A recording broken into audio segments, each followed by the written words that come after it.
들리는 음향 내는 소리 31번째 시간, 소리의 힘과 음압 그리고 소리 세계에 대해서 이야기해 봅니다. 소리는 공기를 매질러 하는 진동이죠. 공기의 진동을 일반적인 상황에서 느끼기가 되게 어려운데, 왜 그러냐면 우리가 소리 나는 걸 손가락을 갖다 댄다고 해서 느껴지진 않아요. 가끔 느껴지는 경우가 있는데, 우리 핸드폰에다가 음악을 틀어놓고요, 스피커 달려있는 데다가 이렇게 손을 대면 손가락이 간질간질 느껴지긴 합니다. 요런 정도의 느낌이 있지 일반적으로 느껴지지 않고요. 또 현장에서 공기 중에서 느끼려면 에너지가 큰 서브우퍼 같은 걸 이제 굉장히 크게 해놓으면 머리카락이 흔들리거나, 구두를 신고 있는데 구두 발등이 이렇게 흔들리거나 이런 느낌이 낼 수는 있어요. 그런데 그렇게 큰 음압을 느끼는 경우는 일반적으로 없고요. 일부러 그런 느낌을 내기 위해서 음향을 시연하거나 또는 그런 테스트를 할 때 정도 느껴집니다.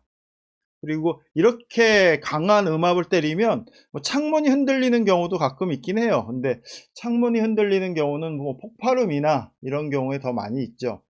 그래서 소리를 나타내는 진동이 이렇게 우리 피부를 건드려서 뭘 느끼게 하는 경우는 극히 드물어요. 그러나 그런 경우는 있어요. 다른 소리가 들리면서 그 저음이 강해지면 그 소리를 강화하는 느낌이 들기는 하지요. 그러니까 우리의 촉각이 청각으로 들어오는 신호를 보조해서 더 현장감 있는 소리의 느낌을 느끼게 하기 위해서 그 공기의 진동을 느끼긴 해요. 근데 공기의 진동 자체 느끼는 것으로 소리가 어떻다라 느끼는 경우는 거의 일어나지 않아요. 그래서 일반적인 상황에서는 느끼기 어렵고요. 특히 또 작은 진동에서는 거의 나타나지 않는 현상이 되죠. 그래서 공기 진동을 일반적인 상황에 느끼기 어렵지만, 느끼려면 어떤 경우에 시연회 같은 데서 서브우퍼를 일부러 더 크게 낼 때 느껴진다. 그리고 폭발음이나 영화 같은 거 볼 때 그 영화의 폭발음, 극장에서 보는 거죠, 물론. 극장의 영화의 폭발음 같은 걸 소리로 들으면서 그 서브우퍼에 나오는 소리가 우리 피부나 우리의 골전도 이런 데를 흔들면서 조금 느껴지면서 소리를 강화할 때는 가능하지만, 일반적인 상황에서는 소리의 파동, 공기의 파동을 우리가 느끼진 못해요. 근데 우리의 귀는 100만 분의 1의 신호를 들을 수 있어요. 특정 신호 기준이 제일 큰 소리가 120dB라고 하는데, 120dB보다 100만 분의 1이면 공이 6개죠. 6개면 10의 6승이에요. 10의 6승이면 60dB 정도의 음압인데 60dB를 들을 수 있죠. 100만 분의 1의 신호에서 또 더 작은 어디까지 들을 수 있어요? 또 여기서도 60dB, 마이너스 60dB 된 0dB가 우리가 들을 수 있는 가장 작은 소리라고 해요. 어쨌거나 0dB부터 120dB 또는 120dB 이상에 되는 소리도 일부 들을 수 있어요. 그러니까 작은 신호보다 훨씬 작은 신호도 들을 수 있고요. 이게 우리의 고막이 굉장히 민감하게 또는 굉장히 센시티비하다고 할까? 하여간 그런 것들로 해서 전달이 돼서 우리 뇌에서 판단할 수 있게 해요. 그래서 우리의 귀는, 우리의 피부는 느끼지 못하지만 우리의 귀는 큰 진동폭의 차이, 120dB나 되는 진동폭의 차이를 청감각에서 소리로 인지하고 있다라는 겁니다. 소리 에너지 크기를 와트로 표시를 합니다. 와트. 근원이 다를 수 있죠. 소리가 무엇 때문에 발생했는지 모르지만 소리 에너지 크기는 모두 와트를 사용해서 표현한다. 소리는 공 모양으로 사방으로 퍼져요. 그래서 사방으로 퍼져서 귀에 전달되는 에너지를 1평방미터당 몇 와트인지를 표시해요. 그래서 단위 면적당 에너지, 그래서 출력 밀도를 측정하고요. 이를 소리의 세기라고 합니다. 소리의 세기의 이 표를 보면 우리가 가장 친근하게 볼 수 있는 게 피아노인데, 피아노는 0.44 와트 퍼 평방미터 이 정도가 됩니다. 소리의 세기의 기준이 뭐냐면 음원과의 거리를 따져서 기준을 잡아야 됩니다. 소리의 세기에 영향을 주는 가장 큰 요소 중에 하나가 거리이고요. 먼 곳에서 발생하면 소리는 작게 느껴질 거고요. 가까운 곳에서 발생하면 소리 크게 느껴지죠. 모든 소리는 음원, 점음원에서 발생해서 공 모양으로 사방으로 퍼져나가는데, 거리가 멀어질수록 기하급수적으로 에너지가 줄어드는 것을 예상할 수 있어요. 점에서 사방으로 퍼져나가기 때문에. 계산해 보면 소리의 세기는 거리 제곱에 반비례한다 라고 얘기하는데 이게 무엇이 얘기하냐면 거리의 제곱이라고 하는 거리 R 라고 했을 때 R의 제곱에 나누기 1. 그래서 거리 제곱으로 나눈다 라는 얘기예요. 거리의 제곱으로 나누는데 공 모양으로 퍼져나가잖아요. 공 모양으로. 그래서 공 모양으로 퍼져나가는 거는 4파이를 써요. 그래서 4파이 R로 나눈다. 그래서 소리의 세기, 최대 세기를 4파이 R로 나눈 게 듣는 사람 위치에서의 소리의 세기다 라는 표시예요. 그냥 공식을 암기한다기보다 이게 이런 의미가 있구나 정도로 이해하시면 돼요. 꼭 굳이 이걸 다 외울 필요는 없다. 여기 4R은 공 모양으로 퍼져나가는 것, 그리고 거리의 제곱은 면적으로 퍼져나간다. 공 모양 면적으로 퍼져나간다 해서 4파이 R로 나눈 거다. 무엇을? 소리의 세기를. 그러면 청자 위치, 듣는 사람 위치에서 소리의 세기가 나와요. 만약에 피아노를 10m 떨어진 곳에서 듣는다고 할 때 1m 앞에서 듣는 것보다 4파이 R만큼 줄어든 소리로 듣게 되죠. 4파이 R 자승만큼 줄어든 소리로 듣게 되는데 10m를 적용하면 제가 책에 요거 잘못 써놨는데 1257분의 1이 아니라요. 요것도 동일하게 100분의 1입니다. 4 그러니까 R 자승분의 1. 그래서 R은 10 곱하기 1이니까 100분의 1이 되죠. 100분의 1만큼 줄어들어요.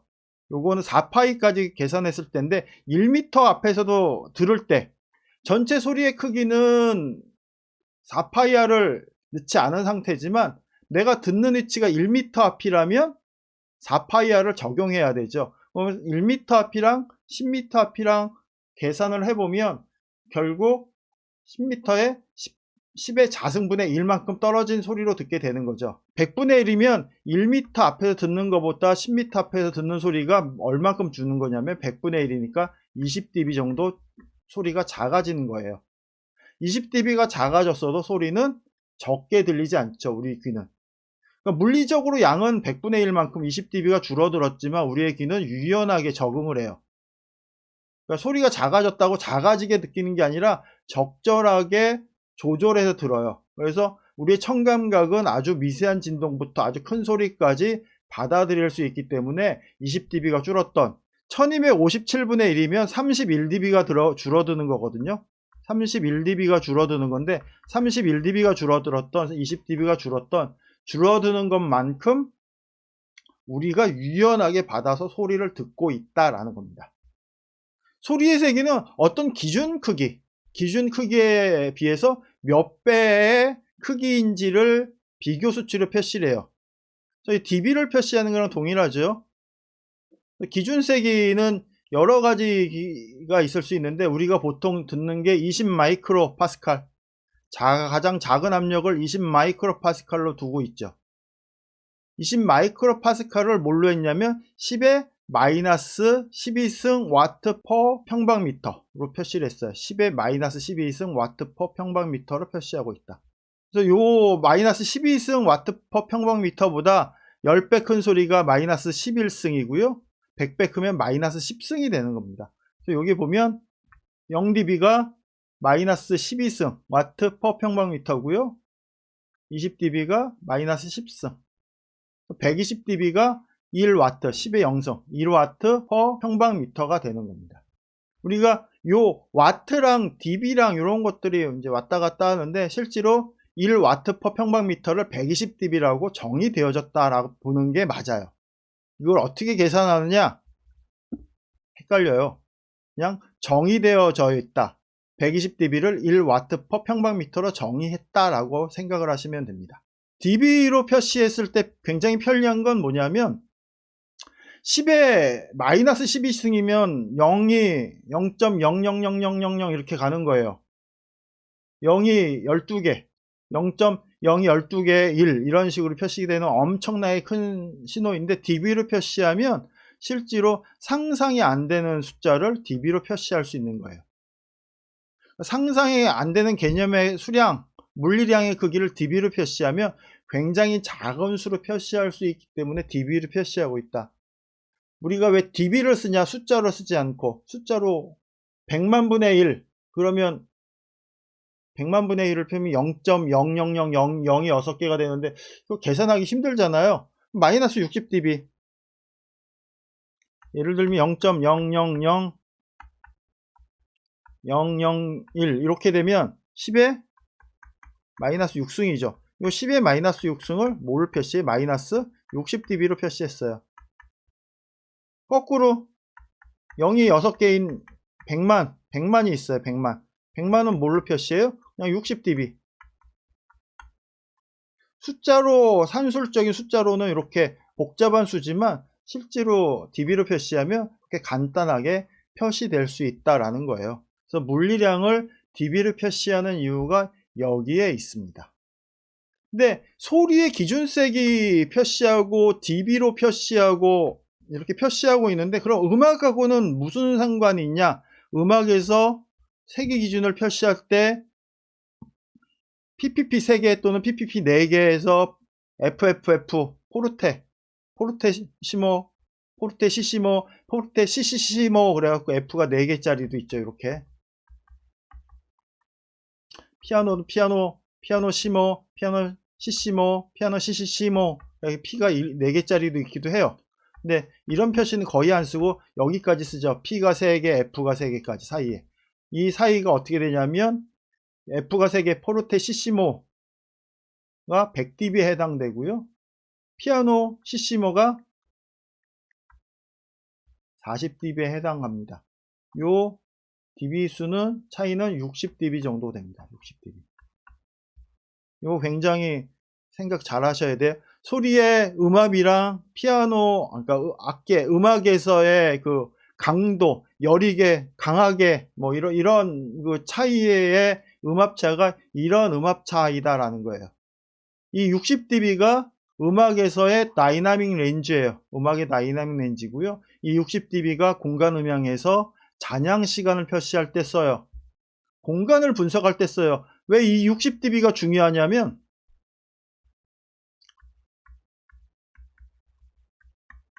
60dB는 피아노의 다이나믹 렌즈이면서 잔향 시간이기도 하지만 무엇의 시간이냐면 사람이 한 번에 인식하는 dB 차이이기도 해요. 사람이 들을 수 있는 dB 차이는 0에서 120dB까지 제일 안 들리는 제일 작은 소리 0dB에서 제일 큰 소리 120dB 또는 그 위에 뭐 125, 130, 뭐 청각이 아플 때까지 들으면 그렇게 나온다고 하지만 우리가 한 장소에서 한꺼번에 들을 수 있는 다이나믹 렌즈는 뭐다? 60dB라는 겁니다. 60dB. 한꺼번에 우리가 한 번에 들을 수 있는 다이나믹 렌즈 차가 60dB예요. 그냥 같은 음악에서 같은 장소에서 한꺼번에 같이 들을 수 있는 게 60dB 차이라는 겁니다. 60dB를 잔향 시간으로도 쓰고 음악의 다이나믹 렌즈로도 사용하고 있다라는 것. 여러분들 요거 굉장히 중요해요. 요번 시간에는 요거 아는 것이 중요해요. 이 내용 60dB가 무슨 의미가 있나. 음악의 다이나믹 렌즈이면서 잔향 시간이면서 사람이 한 번에 들을 수 있는 다이나믹 렌즈라는 것. 사람이 한 번에 들을 수 있는 다이나믹 렌즈. 음압의 세기 측정에서 SPL 메타라고 하는 걸 사용합니다. SPL 메타는 오른쪽에 있는 이런 모양이고요. 메이커마다 조금씩 다른데 레드쇼크에서 이 제품이 가장 많이 사용되어지는 제품인데 이게 가정용으로 사실 나와서 플러스 마이너스 2dB 정도의 오차를 가지고 있습니다. 그렇게 가지고 있지만 가장 많이 사용되고 있고요. 가장 많이 표준으로 쓰여졌던 제품이에요. 이제는 나오지 않습니다. 이 제품을 가끔 갖고 계신 분들은 굉장히 소중하게 막 여기고 계시는 분들 많이 보셨을 거예요. 가격이 싸지만 굉장히 이렇게 보편적으로 인정받는 거예요. 그래서 음압을 잴 때 사용이 돼요. 근데 음압은 소음 측정을 하거나 뭐 이런 거에서 음압은 측정되지만 실제로 주파수 대역을, 주파수 스펙트럼, 주파수 응답은 알 수 없고요. 다만 거리가 2배 될 때 6dB 감쇄하는 것은 확인할 수 있습니다. 사람은 모든 주파수를 평탄하게 듣지 못해요. 플랫하게 듣지 못한다는 거죠.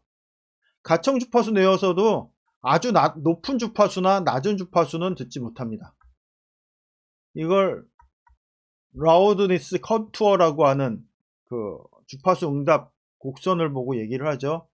가청 주파수 내에서 사람이 잘 들리는 주파수를 기준으로 한 게 A웨이트예요. A웨이트는 요 그림입니다. A웨이트 요렇게 올라가는 그림. 이렇게 되어 있어요. A웨이트가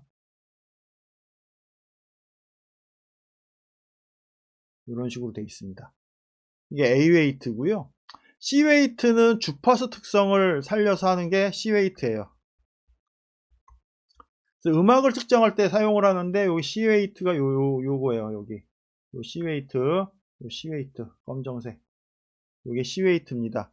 A웨이트는 사람이 인식하는 양을 따지기 때문에 법적인 거에 소음 측정할 때 법적으로 몇 dB다, 뭐 법조문에 몇 dB다, 무슨 공고 난 거에 몇 dB다 이런 법적인 거에 해당하는 건 A웨이트를 가지고 하는 것이고요. 우리가 음악을 측정할 때는 C웨이트로 측정을 합니다. 전대역에 걸쳐서 얼마나 평탄하게 나오냐 이런 걸 측정할 때 C웨이트로 많이 측정을 하고요. A웨이트는 법적인 용도로 사용할 때 A웨이트를 쓴다. 순수하게 전대역에 평탄한 음압을 달 때는 넌이라고 하는 커브를 써요. 넌이라고 하는 건 그냥 이렇게 플랫한 것을 얘기를 해요. 아무것도 없는 플랫한 것을 얘기하고요. 이렇게 해서 전대역의 음압을 재기도 합니다. 스마트 같은 경우에 이제 주파수 응답을 잴 때 플랫에 넣고 많이 재고 있죠. 소리의 세계에 대해서 오늘 이야기했는데 조금 긴 얘기이기도 하고 조금 난해한 얘기이기도 하고 제가 좀 버버버버 한 것도 있기도 하고 뭐 이런데 소리에 대해서 소리의 세기는 모두 있어요. 와트로 표시하는 경우도 있고 dB로 표시하는 경우도 있고 우리가 음악에서 피아노나 포르테, 피아노시모, 피아노시시모, 포르테시모, 포르테시시모 뭐 이런 식으로 표시하는 것들이 있다. 그리고 사람은 한 번에 60dB의 다이나믹 렌즈를 듣는다. 이 60dB의 다이나믹 렌즈가 음악의 다이나믹 렌즈이기도 하고 공간 음향을 잴 때 잔향 시간이기도 하다. 이 60dB 굉장히 중요하게 생각해야 합니다. 가청 주파수에서 소리를 가장 큰 소리와 가장 작은 소리의 차이는 120dB에서 125dB, 또 어떤 사람 130dB도 듣기도 하지만 실제로 우리의 다이나믹 렌즈, 인식하는 다이나믹 렌즈, 사람이 한꺼번에 듣는 다이나믹 렌즈는 60dB다. 60dB라는 것 굉장히 중요하게 인식하고 계시기 바랍니다. 오늘 여기까지 하도록 하겠습니다. 다음 시간도 기대해 주시고요. 교재로 나와 있는 책들도 여러분들 구매해 주시면 도움이 될 것으로 생각됩니다. 책은 교보문고, 예스24, 알라딘 같은 데서 살 수 있으니까요. 전자책으로 구매하셔서 보시면 좋을 듯 합니다. 좋아요, 구독 이런 것들도 좀 해주셨으면 감사하겠습니다. 고맙습니다.